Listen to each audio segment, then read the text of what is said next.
A Contramano. Estamos en contacto con Fabián Pons del Observatorio Vial Latinoamericano y nos interesa mucho su opinión, siempre es muy conocedor de estos temas, sobre el tránsito que se viene post-cuarentena. ¿Cuáles son los indicios que él ve? ¿Cómo lo vislumbra? ¿Cómo te va, Fabián? Simón te saluda. ¿Qué tal, Simón? ¿Cómo te va? Muy bien, querido. A ver, ¿cómo es eso? ¿Cómo también, a ver, contanos, se supone desde la lógica que al estar todos confinados, el tránsito y todos sus problemas disminuyeron, pero bueno, vos nos contarás que sos el experto. Exactamente, sobre todo el primer mes de cuarentena, o sea, la segunda mitad de marzo y la primera mitad de abril, la reducción del tránsito fue drástica y por lo tanto acompañaron la cantidad de siniestros. A nivel mundial, en Europa, España, por ejemplo, hablaba de un 88% de la reducción en la mortalidad. En Argentina se habló, según datos de la Agencia Nacional de Seguridad Vial, de un 80% en la reducción de la mortalidad. A medida que fueron pasando las fases, empezó a incrementarse de a poco la cantidad de siniestros, pero de todos modos todavía estamos por debajo de lo que habitualmente teníamos antes del 19 de marzo. De todos modos, se ve que con la apertura de las fases se fueron dando distintos fenómenos que algunos pueden ser coyunturales y a otros van a quedarse, lamentablemente. Lo que vemos es que esta cuarentena nos ha puesto a mucho más irascibles y ese nerviosismo se nota mucho en el tránsito. La gente está muy alterada, maneja con mucho enojo, se nota claramente en la agresión que hay en la calle. Y por otro lado se dio un fenómeno de la gente que estuvo confinada durante tanto tiempo mezclándose con la gente que por sus tareas esenciales siguieron manejando. Ese segundo grupo de la gente que siguió manejando encontró un tránsito mucho más liberado, se aumentó la velocidad, se disminuyeron las precauciones, sobre todo en lo que son bocacalles. Obviamente nunca se respetaron las prioridades de paso, ahora menos, directamente ni se respetan los semáforos. Y cuando empezó a salir esa gente que estuvo por ahí 60, 90, 120 días encerrados en su casa, sobre todo se nota el fenómeno con la gente más grande, están completamente fuera de tiempo y distancia, muchas veces molestando, circulando por carriles, en vías multicarriles que no corresponden, en las calles haciéndolo en forma muy lenta y por el medio de la calle. Entonces eso entorpece el tránsito y se generó algo que en el seguro es muy conocido, que si bien hubo una disminución en la cantidad de siniestros, aumentó la severidad de esos siniestros, porque hay un aumento de la velocidad y ese aumento de velocidad es directamente proporcional a la gravedad de los siniestros. Entonces, ese fenómeno, y junto con el tema del delivery, que es no solamente el delivery en moto y en bicicleta, sino también el tema de los pequeños utilitarios, tipo Cangú, Fiorino, que se hicieron una plaga, y los vemos constantemente andando en forma completamente errática, se los ve constantemente hablando por teléfono porque están repartiendo pedidos y recibiendo y dando información constantemente, muchísimos con manejo temerario, o sea que se ha hecho mucho más anárquico todo el tránsito, y cuando se termina de liberar esto, lamentablemente nos damos cuenta de que va a ser para peor y no hemos aprendido nada porque tampoco había nada para aprender. Sí, totalmente, y aparte nuestro arranque era bastante patoso. Decime, desde tu postura, tu visión en detalle, el delivery, los chicos y chicas que trabajan de eso, pobres, que viste que tienen una agenda muy apretada como para hacer su trabajo, ¿cómo manejan? ¿Ha habido problemas con eso durante la pandemia? ¿Con quién, perdón? Con los que hacen el delivery de las empresas que se dedican a eso. ¿Cómo manejan? ¿Cómo fue el contacto con los conductores habituales? Fue bastante caótico y bastante agresivo. Vuelvo a insistir en lo mismo. Esa gente que antes del 19 de marzo circulaba al ritmo del tránsito se encontró con que tenía vía libre. Por ejemplo, General Paz fue un gran ejemplo de todo esto, ¿no? Con la limitación de velocidad a 80 kilómetros por hora, estos utilitarios circulaban a mucha mayor velocidad, en una traza prácticamente liberada. Hoy en día empezó a haber un poco más de tráfico, sin llegar ni siquiera a la mitad de lo que es habitual, pero ya se empezó a ver que la interacción entre esa gente que vuelve a salir y que anda en el carril que no corresponde, vemos muchísima gente en General Paz circulando a 60, 70 kilómetros por hora por el carril rápido, y esta gente que está haciendo pequeños fletes o delivery circulando, zigzagueando, lo que se llama manejo temerario, ¿no? No queremos cargar las tintas solamente sobre ellos. Lo que pasa es que se hace No, estamos describiendo, sí. modalidad. Básicamente, sí, estamos describiendo, no formando un juicio, digamos. Y el otro tema son las bicicletas y motos, ¿no? Con el tema de los deliveries en bicicletas y motos, se incrementó mucho. ¿Ha habido mucha muerte por accidentes? No, porque justamente el problema de la moto y de la bicicleta es la interacción con vehículos de mayor porte. Obvio. Y hubo menos interacción con vehículos de mayor porte, o sea que la mortalidad bajó muchísimo, sobre todo en el primer mes, fue enorme. De hecho, hasta casi el tercer mes de esta cuarentena, la cantidad de muertos evitados por la disminución del tránsito fue mayor que la cantidad de muertos generados por el coronavirus. O sea, tenemos un saldo a favor entre lo que se evitó por la merma del tránsito que por lo producido por el coronavirus. Che, no, totalmente, que de por sí tampoco son tantos muertos. Me parece que por tráfico, si vos mirás las cifras a nivel mundial, por tráfico creo que muere mucha más gente que por coronavirus hoy. Eso habría que chequearlo. Lo que va del coronavirus a nivel mundial estaba, si no me equivoco, cerca de las 900.000 víctimas fatales, y por siniestros viales mueren 1.350.000 personas. Está bien que el coronavirus lleva a nivel mundial prácticamente 8 meses y falta terminar el año, pero se va a terminar llevando más o menos la misma cantidad que la cantidad de muertos en siniestros viales de un solo año. Y en la Argentina el número ya es mayor en cuanto a cantidad de muertos por coronavirus que por lo que es siniestralidad. Nosotros habitualmente sí, sabés que yo 6.000 muertos. Obviamente no es la única fuente de información.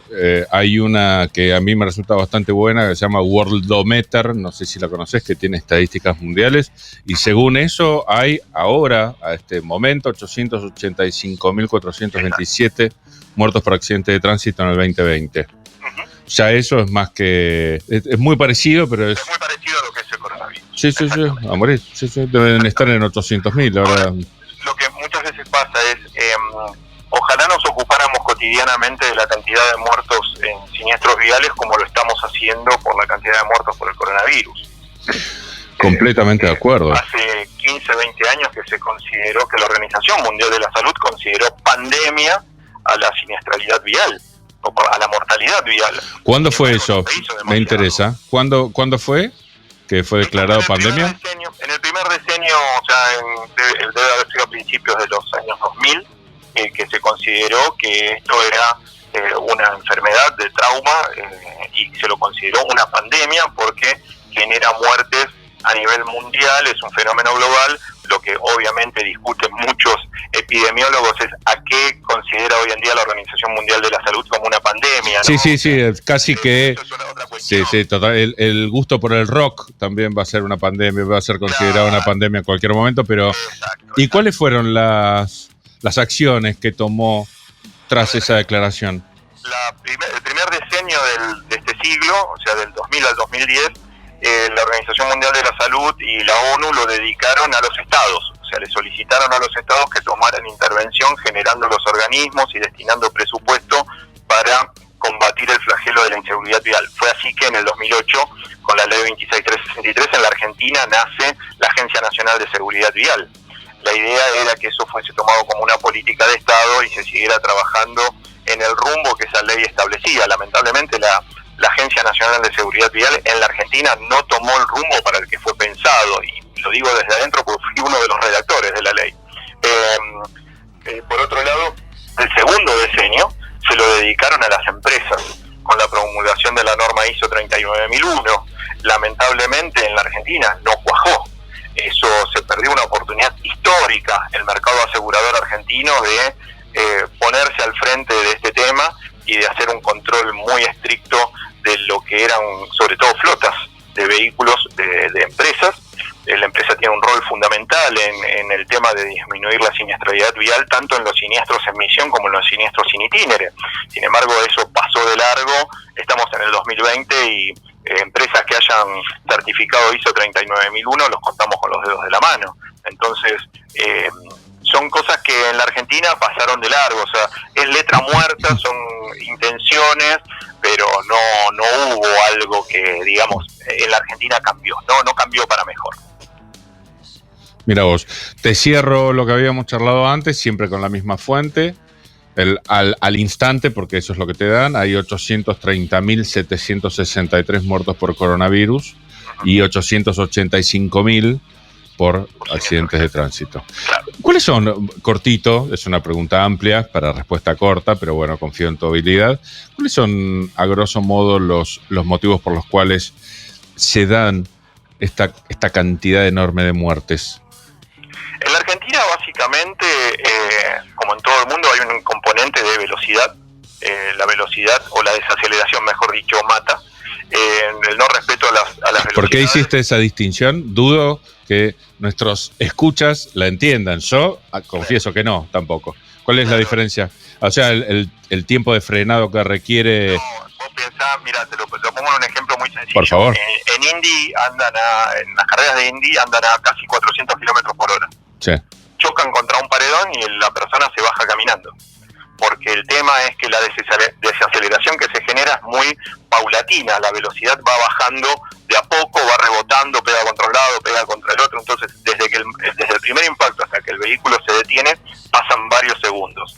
Si yo a 100 kilómetros por hora le pegara de frente a un paredón indeformable, la muerte es segura, porque nuestro organismo no tolera semejantes aceleraciones. O sea, el cerebro golpea contra el cráneo, los pulmones estallan contra las costillas, colapsa el sistema digestivo. Entonces, un golpe a 100 kilómetros por hora que para a cero al vehículo, prácticamente en forma instantánea, pensá que esa desaceleración se genera en menos de un décimo de segundo, es mortal. Entonces, no es solamente la componente velocidad, sino en cuánto tiempo, la velocidad dividido el tiempo, que es la aceleración, yo te paro desde la velocidad a la que venías a cero. Esa es la explicación sencilla. Más que claro, más que interesante. Mira vos, son esas cosas que desde el llano no se piensan. Y es más, muy probablemente con bastante menos que 100 kilómetros por hora se produciría. Obviamente. Entonces ahí, cuando empezamos a entender estas cuestiones, nos empezamos a dar cuenta que si yo tengo la misma velocidad que en otros países, pero mis rutas tienen alcantarillas que donde pegue voy a tener una desaceleración instantánea enorme, obviamente que me voy a matar más que si vengo a la misma velocidad pero tengo una ruta diáfana. Entonces, tenemos el componente de velocidad, tenemos el componente de no respeto a las prioridades de paso. Piensen que en la ciudad de Buenos Aires 62% de los siniestros se dan en bocacalles. Entonces, si hay un siniestro en una bocacalle... 62% de todos los siniestros se dan en bocacalles, mira vos. Exactamente. Y aparte son choques, deben ser choques peligrosos, confirmámelo vos que estás en el tema, pero muy peligrosos. Imagínate que choca un coche con una moto. El motociclista se va a caer y se va a golpear fuerte y va a pegar contra algún cordón. El motociclista lo vemos en las carreras de MotoGP, que se cae a 300 kilómetros por hora. Mientras arrastre no pasa nada. Ahora, donde pega contra un cordón se mata. Imagínate que acá estamos andando entre cordones, por más que la velocidad sea mucho menor, las fracturas y la posibilidad de complicaciones son mucho más grandes, más allá del atropello de los que puedan venir atrás.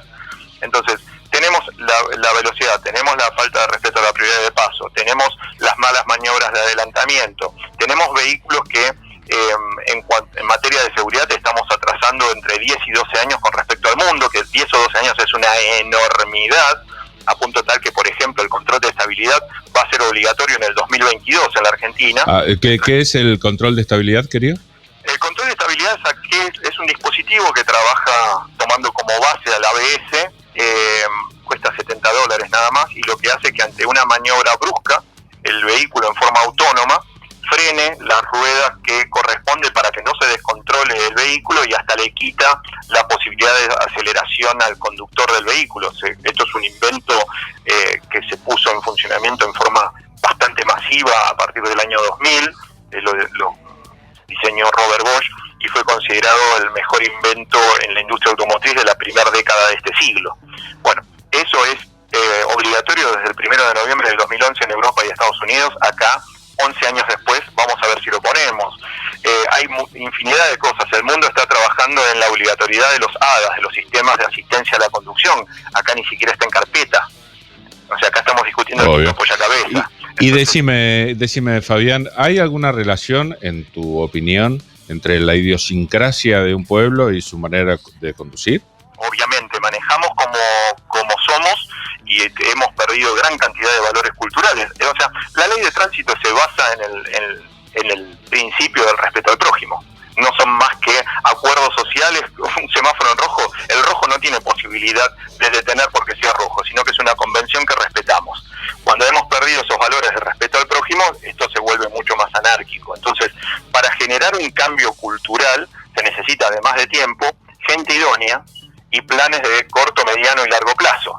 Si nosotros buscamos en las últimas décadas quienes estuvieron al frente de estos temas a nivel nacional, provincial y municipal, porque no nos tenemos que olvidar que Argentina es un país federal donde las provincias no le delegaron la potestad del tránsito al gobierno central, sino que deciden un gobierno central, 24 provincias, 2.400 municipios. Si vemos quiénes estuvieron al frente de esas áreas a nivel nacional, provincial y municipal, nos vamos a dar cuenta también por qué estamos como estamos. A ver, contame y contale a quien te está escuchando los casos más espantosos de gente poco idónea en estos temas nombrada. Es bastante feo hacer nombres, ¿no? Ok. Podríamos hacer. Te vi ahí arrancando con vehemencia, por eso te pregunté, pero te banco. Nuestro secretario actual de tránsito, nuestro secretario de tránsito, hoy maneja, o sea, es martillero público, tiene una inmobiliaria. Ok. ¿Estamos? O sea, creo que eso define mucho cómo estamos. Clarísimo. Nuestro ministro de Transporte fue intendente 3 veces. Creo que es psicólogo. O sea, de transporte o de seguridad vial, poco y nada. Entonces, esto replicarlo en las provincias, replicarlo en los municipios, y cuando nosotros vamos a los municipios nos encontramos que en general son punteros políticos, que le podría haber tocado tránsito como le podía haber tocado cementerios o parques y jardines. ¿Está? Pero tienen posibilidad de hacer resoluciones y disposiciones. Entonces, tenemos una disparidad de criterios enorme en todo sentido. Se declama en vez de hacer, el clásico tema de la tolerancia cero, ¿no? Estupidez grande si las hay, la tolerancia cero. Hablamos una vez puntualmente de eso. Claro, entonces es muy fácil subirse a ese caballito porque políticamente correcto, técnicamente aberrante, políticamente correcto. Entonces, cuando uno habla con el funcionario de turno, dice, bueno, pero la gente me lo pide. Bueno, está bien, pero la gente que te lo pide no es un especialista en el tema. Acá hemos caído en el facilismo de que me saco el sombrero ante los familiares de víctimas de tránsito porque no me gustaría estar en sus zapatos. ¿Está bien? Sí. Pero el hecho de ser un familiar de una víctima de tránsito no te hace idóneo en el tema vial. Por completo. Siempre digo lo mismo. Mi abuelo se murió por un ataque cardíaco. Eso no me hace cardiólogo. ¿Está? Muy claro. Puedo hacer un aporte o contribuir a ayudar en un hospital de cardiología, pero no me hace cardiólogo. Entonces acá lo que vemos que mucha gente que padeció la desgracia de tener un familiar, o sea, tiene derecho a reclamar, pero por supuesto, hay que atenderlo, por supuesto. Hay que tener en cuenta a esa gente, por supuesto, pero eso no lo hace idóneo para poder generar una... Clarísimo. O sea, y entiendo lo poco popular que puede ser tu dicho, pero es clarísimo y acertado. Estoy completamente de acuerdo. Ni hablar. Sí, entonces, bueno, el tema de la tolerancia cero no es, estamos yendo para el lado equivocado. Lo que deberíamos hacer es la ley que nos falta, que tiene el mundo, que es muy ejemplificador lo del tema de la ley Emilia en Chile, que es considerar delito al tipo que esté manejando con más del doble de lo que la ley permite. Entonces eso sí es un delito, ya está, no lo tipifico como una infracción, es un delito y la persona va presa. El mundo fue para ese lado, o sea, no condena al que hoy está, o sea, fíjense una cosa, nosotros hoy tenemos un límite de 0,5 para el conductor particular y estamos con una ley de tolerancia cero siendo más severo con el que hoy cumple la ley, pero igual de flexibles con el que hoy no la cumple. O sea, no cambia nada. Sí. Y aparte los números lo indican. Vayan a ver las estadísticas de Córdoba, que fue un precursor de esto, y puso tolerancia cero y no bajaron los siniestros, subieron. Salto ¿Hay alguna otra provincia? Seis provincias son que tienen tolerancia cero, sí. ¿Y los números? ¿Por qué? Porque después no tienen alcoholemia los otros para hacer controles. ¿Está? Que ese es el otro tema. ¿Cuáles son las otras provincias? Así lo dejamos claro y les contamos a quienes nos escuchan. Está Córdoba, Salta, Neuquén, Río Negro. ¿Quién más me estoy olvidando? No te preocupes. La Rioja creo que es la otra y me queda una más. No te preocupes. Pero más allá de eso, cuando uno hace esta disposición y es un técnico en la materia, si yo quiero poner cualquier valor de tolerancia, lo primero que me tengo que ocupar es si tengo elemento para medirlo. Si tengo elemento para medirlo, que pueda ser usado como corresponde. Si tengo elemento y tengo quien lo capacite, tengo que saber si lo pueden después calibrar. Bueno, todo eso no se pensó. O sea, nunca pensamos 3 jugadas adelante. Pensamos la políticamente correcta próxima, nada más.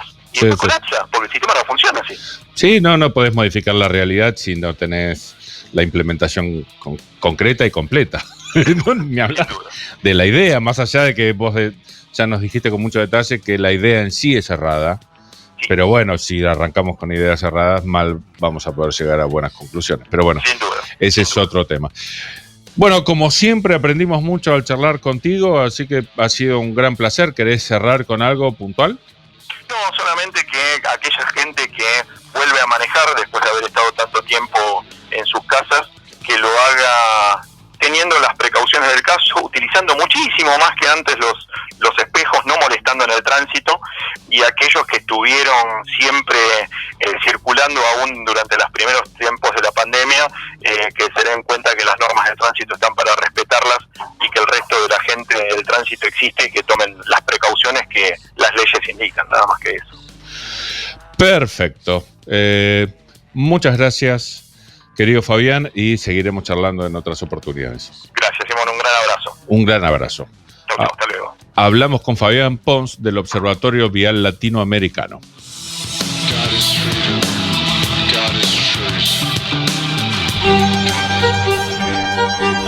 Si no pensás, alguien lo va a hacer por vos. A contramano. Información y reflexión. ¡Espectacular!